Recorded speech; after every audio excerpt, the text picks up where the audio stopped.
compass is another precision instrument which can only work on a level plain earth, and is an impossible and nonsensical tool for use on a globe.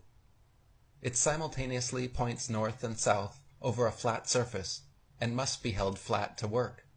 yet claims to be pinpointing two constantly moving geomagnetic poles at opposite ends of a spinning sphere originating from a hypothetical molten metal core.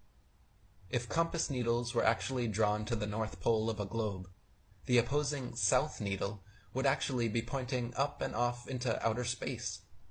Likewise, observers holding a compass in Antarctica would be at the bottom of the ball, so to show north, the needle would have to point down at their feet. If the so-called South Pole in Antarctica were truly the southern pole of a magnet,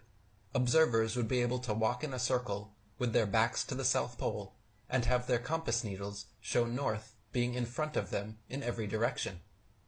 This feat has never and will never be achieved, because the so-called South Pole is simply an arbitrary point along the Antarctic ice marked with a red and white barbershop pole and topped with a little metal ball earth. The actual type of magnetism present on Earth is similar to a ring magnet found in loudspeakers, which have a central north pole, with the opposite south pole being all points along the outer circumference.